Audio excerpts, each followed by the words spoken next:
This program is brought to you by On-Site Technologies. Welcome to Women of Mariposa. My guest today is from the National Wildlife Federation of the California Division. She travels, she backpacks, she's written a book, and she lives right here in Mariposa County. Welcome, Beth. Thanks for having me so much. This is fun. Thanks for coming. So I have a couple of questions for you today. Okay.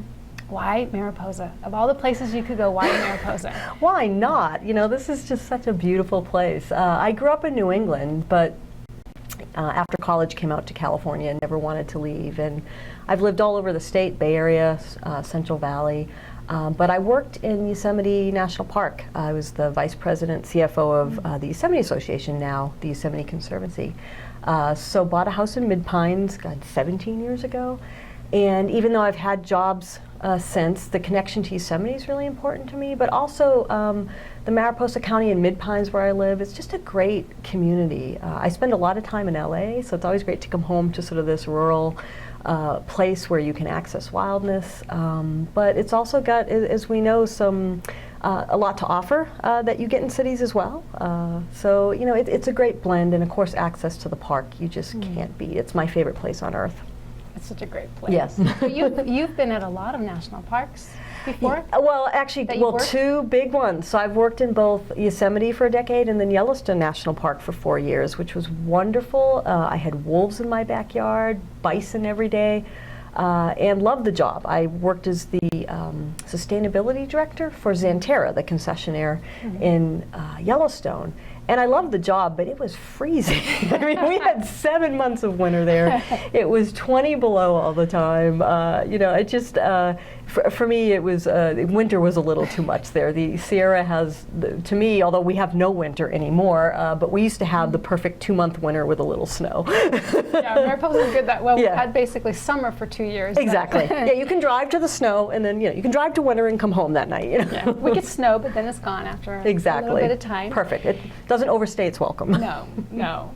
So have you backpack? Have you ever had any encounters with animals? Oh, sure. I mean, we have them in my yard. We have bears. My parents just had a mountain lion in their yard 3 nights in a row, which was amazing. So I've had all kinds of animal encounters, from bears. I hike actually alone a lot and off trail. And I always treat the encounters with respect. I can't say I've ever been fearful, except for once, and it wasn't really fear as, okay, this might not end well given the situation, but, you know, for the most part, wild animals, they really are not out to attack us. I think, you know, a lot of these sensationalized shows, like the shark that just was getting all this buzz about attacking the surfer. He wasn't attacking the surfer, he was caught in a rope. So I think looking for these cues, you know, can help us feel safer. We want to treat them with respect. But the one that does come to mind, I was in Yellowstone, and I'm a trail runner, or at least I was until my knee is having problems. And I was running, you know, a few miles, and Yellowstone has grizzly bears, you know, it's not just the black bears here. And I was off trail, and I had my bear spray, and I come around this one bend, I'm about 2 miles from anywhere, and there's this enormous grizzly bear eating. And he stands up and looks at me, and I have the bear spray out, and I'm like, okay, just, you know, don't panic, you know, do what they, and he looked at me, went like that, as if to say, just keep going, and went back to eating. Oh. It was the fastest 2 miles I had ever run in my life. But it just shows, you know, they're really not out to attack. You know, if you give them some space, more than often than not, the encounters end well. Right, if you're not approaching them or trying to take pictures of them. Yeah, they like to avoid conflict as much as we do. So. Yeah, we actually just had a rattlesnake in our house. Oh wow! In the house. In the house, yeah. That was a little too close for us. Yeah. So, can you tell us a little bit about the work that you're doing right now for the Federation? I have the best job in the world. You know, I get to drive around California, and I spend a lot of my time in the car. I joke that my office is on I-5, even though I work from home. I'm on the road about 70% of the time. Spend a lot of time in the Bay Area, spend a lot of time in LA and other places. But I get to get people inspired about wildlife. And we have so many exciting projects going on.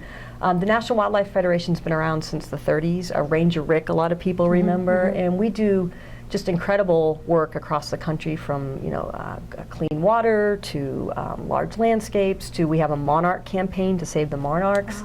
But the work I do here for them, we have probably the biggest project is in Los Angeles, and we are looking to build the largest wildlife crossing in the world to help save a population of mountain lions down there. Wow. It's really exciting. It's called Save LA Cougars. And the 101 down there, as you know, LA, as we all know, full of traffic, just as bad for wildlife as for people.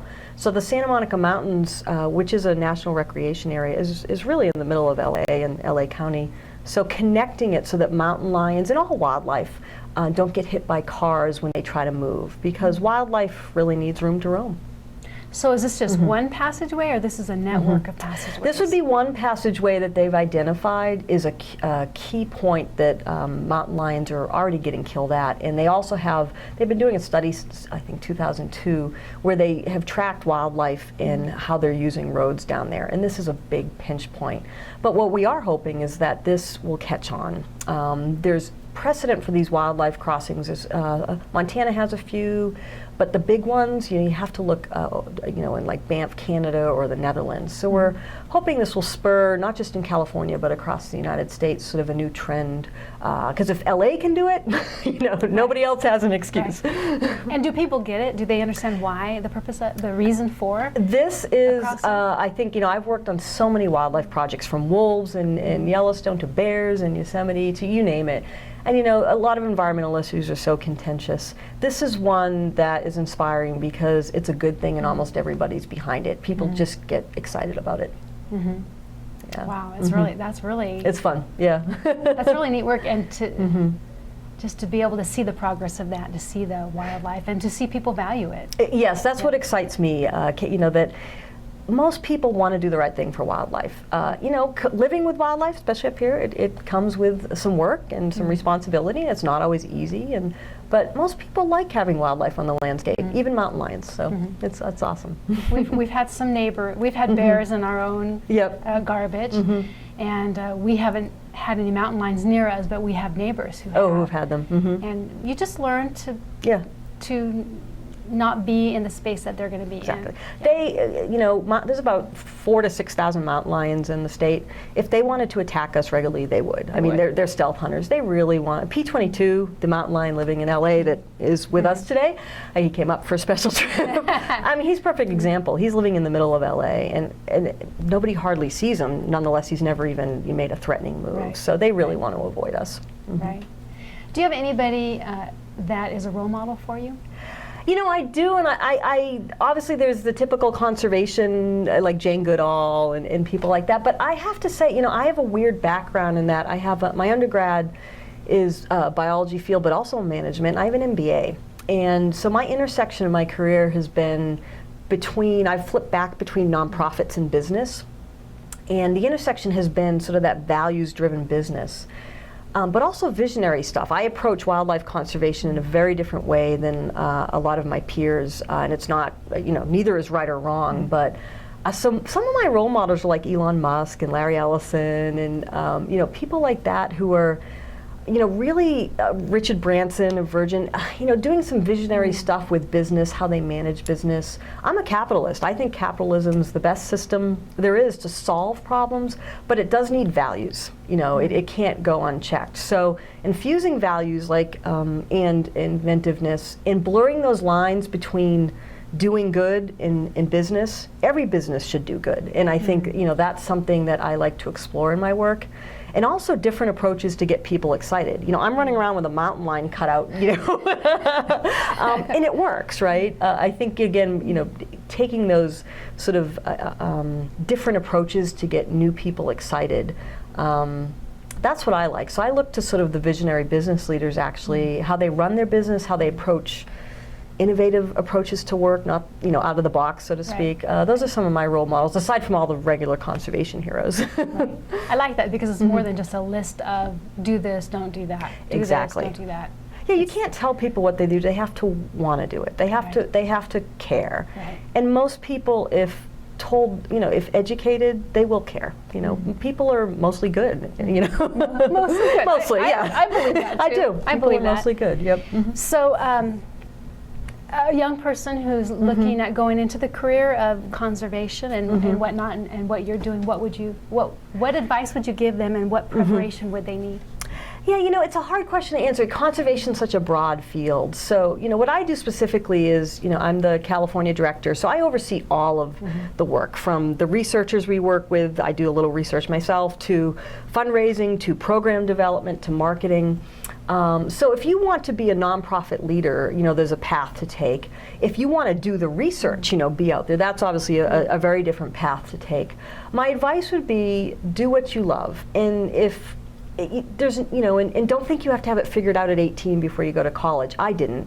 I just knew that for me, my work had to reflect my values, whether I was working for a nonprofit or a business. If you do want to be a researcher, obviously there's a pretty specific thing you have to do. But if you want to, be someone who leads an organization, or it's not as specific a path.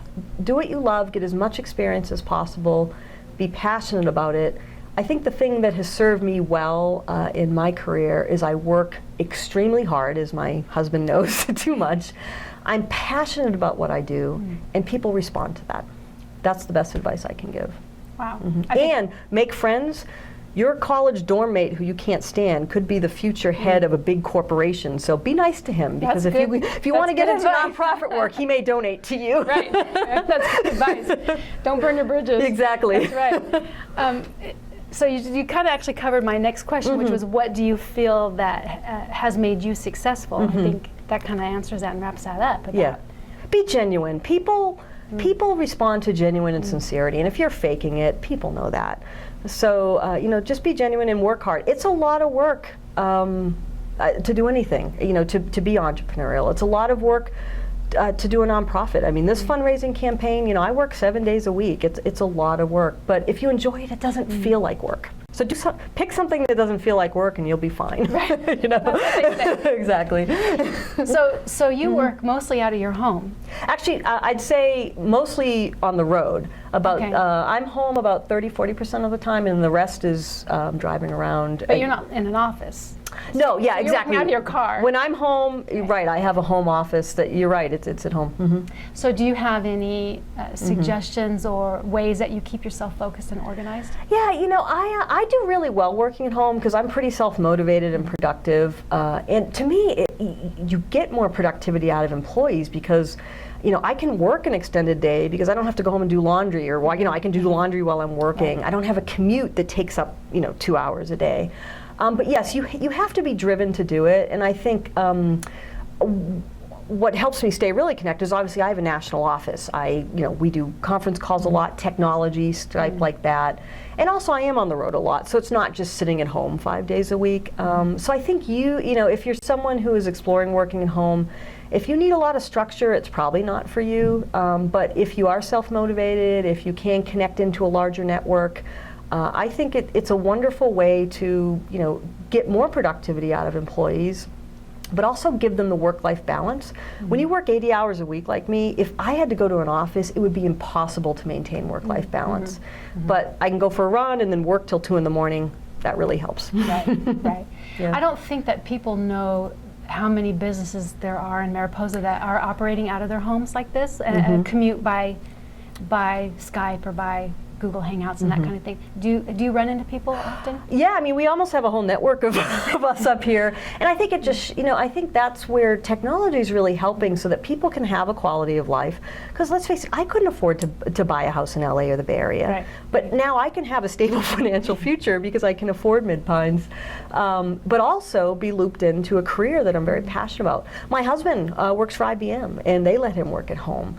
I know some of Park Service staff that I work with regularly, they're out of home, so they can avoid that commute. So there's a whole network up here that I think is when we talk about economic development, that's one way. I know Rosemary Smallcomb, who is my supervisor, she talks about that a lot, that we don't necessarily need to build more infrastructure in Mariposa to bring more economy in. This virtual world of business is just as promising as building a new, factory in Mariposa, because you can lure workers in who can connect to a larger world.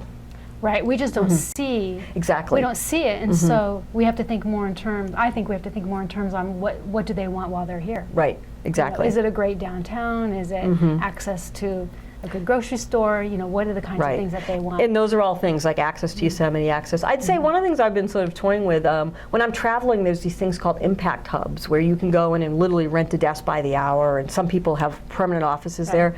I've been thinking Mariposa needs one, because that would be a way for those of us who do work at home to come in once in a while. And it also sort of fuels creativity and ideas when you have these people. I'm on the board for a wonderful group called Outdoor Afro, and their office is an impact hub in Oakland. And all of the groups that have their offices there, they really fuel and help and assist and support each other. So I think it would be a great thing to start here for all the people we know that do, work at home. It provide support, but I think it also provides ideas. Right, it becomes its own network. Exactly. Right. Yeah. So do you have an influential book that you've read that has influenced you? Oh, I just read a draft of my own book. It was influencing me greatly, mainly because it's almost done. It's been a year of writing, and I can't, it's just wonderful to see an almost final product. But again, it gets back to, I'd almost split there between some very traditional conservation books like a Sand County Almanac. I remember reading A Silent Spring when I was young. But again, it's also some of these more books that you wouldn't think are traditional conservation as well, such as My Side of the Mountain. Remember reading that as a kid, about the boy who goes and lives with his hawk on the mountain. And we still do. And exactly, that people still read it. But also some of these books that have been written about, the intersection between doing good and business. Simon, one of my friends, wrote a book called We First, and his sort of approach on how businesses must have a value system greatly influenced me. But yeah, so it's sort of I just read, like Steve Jobs' biography really influenced me. Mainly, he was a difficult person, but he just had such a compelling vision. It's those big ideas that you're... Those big ideas that I'm a go big or go home gal. So, I tend to think in those terms. Yep. So tell me just a little bit about your book. I am very excited about this. I've been working on this for 3 years. And the book is titled When Mountain Lions Are Neighbors, Wildlife in Today's California. And I've been doing it as part of my job, but also, I have had to, take weekends to finish it. But it tells the story of the good news in California. So this is about how people in wildlife are working it out here. And it focuses on, each chapter is a different story. P22 is one, how LA is making room for a mountain lion. We have the bears in Yosemite. One of the things I worked on when I worked in the park was, and there's been a lot of press about it, the Keep Bears Wild program, and how that really, people took responsibility. It wasn't about fixing bears, it was about that people started taking responsibility to save bears' lives. So that has a chapter, the foxes of Facebook, porpoises in San Francisco Bay, and wolves, which is another one of my favorite animals, how wolves are coming back to California after 90 years. So this really tells a lot of the good news stories. It's not a book about the bad news. It's going to be an ebook, an online platform. And there's a lot of wildlife. Those are the 5 main chapters, but we feature 50 other stories in there. So really fun, and I'm so glad to be done writing it. That's really a 24, because you're thinking. If you're not writing, you're thinking. You're thinking, right, exactly. Right. So. Okay, one last question. Oh, sure. In about 10 or so words, define success. 10 or so words. I think Mary Oliver's quote, "What will you do with your one precious and wild life?" I think you have to give something back in life. We're here for a short time. It's not all about me or us. What are you going to do with that life? That's success if you've done something with it for someone else, and for other, not just for someone else, but for something else, some greater good. Giving back of yourself. You have to give back, yeah. Great. Yeah. And if people want to get in contact you or find you, where do they find you? I am so easy to find. Beth Pratt, I think is on Facebook, or if you just Beth Pratt, Mid Pines or Mariposa. NWF has a site. It's www.nwf.org/California. Twitter is at Beth Pratt. I'm really reachable and happy to communicate with people. I love it when people share their stories, tell me the wildlife they saw. To me, it's about sharing these experiences that will benefit both people and wildlife. Well, thank you for coming today. Thank you. It's been really nice. Thank you. Yep. And thank you for watching Women of Mariposa. And you can find us on Twitter at women_Mariposa. Thank you for joining in today.